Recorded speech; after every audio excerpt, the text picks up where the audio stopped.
जय श्रीमन नारायण।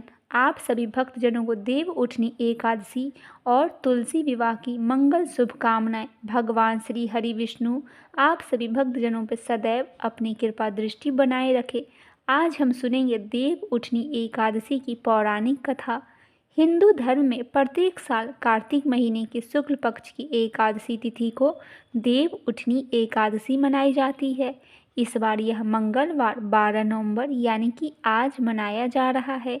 इस एकादशी के दिन इस संसार के पालनकर्ता भगवान श्री हरि विष्णु और माता लक्ष्मी की पूजा उपासना करने से सभी मनोकामनाएं पूरी होती है।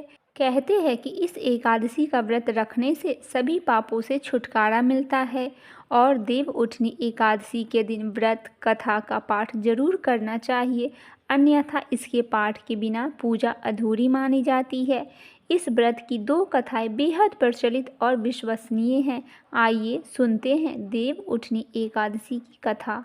धर्मराज युधिष्ठिर भगवान श्री कृष्ण से कहने लगे, हे भगवान, मैंने कार्तिक कृष्ण एकादशी अर्थात रमा एकादशी का सविस्तार वर्णन आपसे सुना।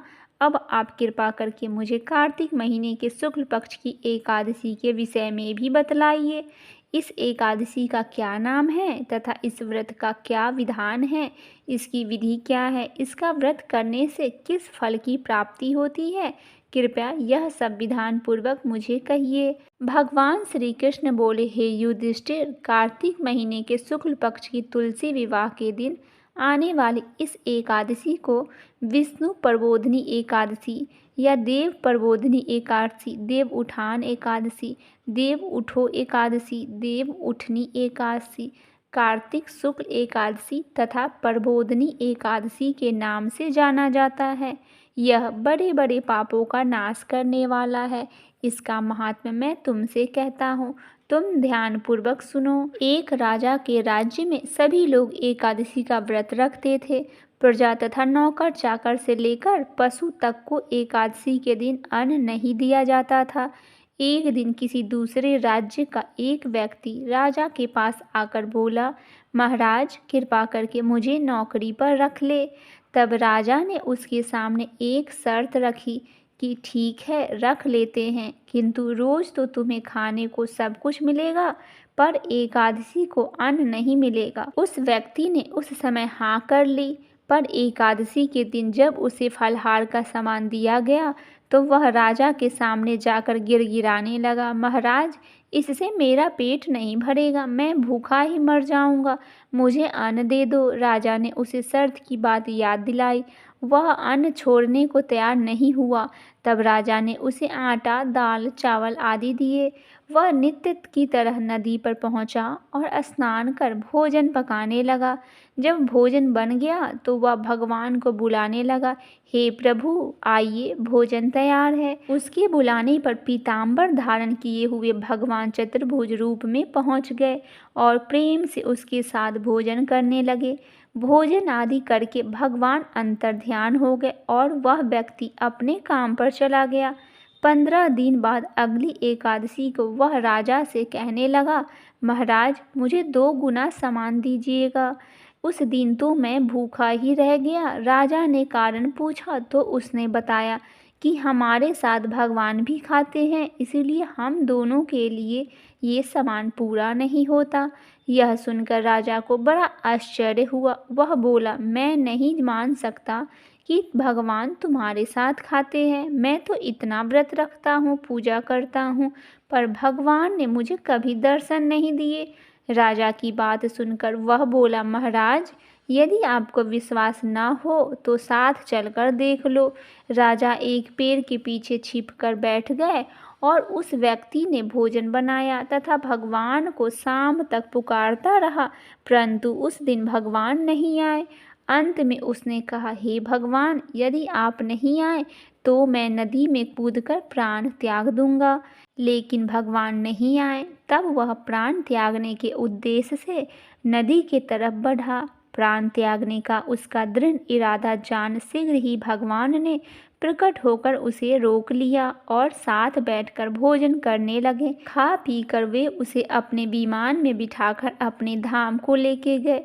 यह देख राजा ने सोचा कि व्रत उपवास से तब तक कोई फायदा नहीं होता जब तक मन शुद्ध ना हो। इससे राजा को ज्ञान मिला, वह भी मन से व्रत उपवास करने लगा और अंत में स्वर्ग को प्राप्त हुआ। बोलिए भगवान श्री हरि विष्णु की जय। आइए सुनते हैं देव उठनी एकादशी की दूसरी कथा।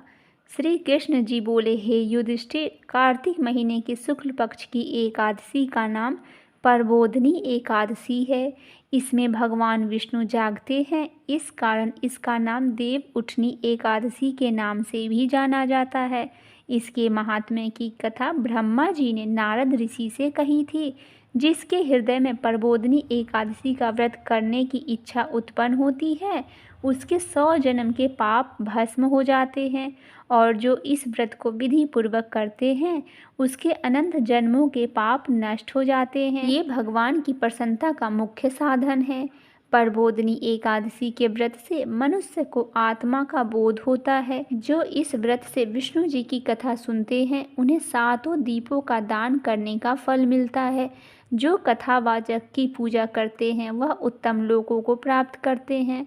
कार्तिक महीने में जो तुलसी द्वारा भगवान की पूजा करते हैं, उसके 10,000 जन्म के पाप नष्ट हो जाते हैं। जो पुरुष कार्तिक महीने में वृंदा का दर्शन करते हैं, वह चरा युग तक बैकुंठ में निवास करते हैं।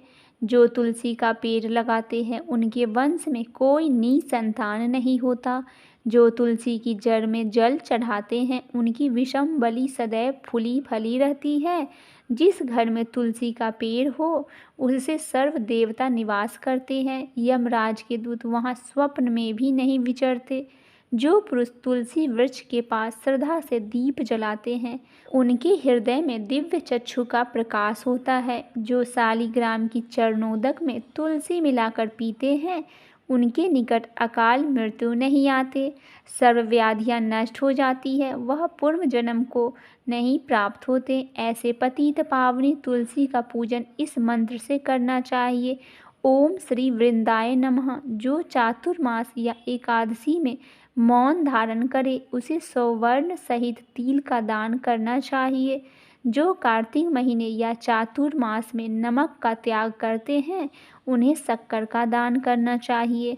कार्तिक महीने की शुक्ल पक्ष की एकादशी से पुण्य तक देव स्थानों में दीपक जलाने का महापुण्य की प्राप्ति होती है। बुद्धिमान पुरुष पूरा कार्तिक का महीना भी नदी तट पर पूज्य स्थानों में दीपक जलाते हैं। प्रबोधिनी एकादशी का महात्म्य सुनने से अनेक गौदान का फल मिलता है। यह कथा स्कंद पुराणों में वर्णित है। बोलिए भगवान श्री हरि विष्णु की जय। माता लक्ष्मी की जय। शालिग्राम भगवान की जय। माँ तुलसी की जय।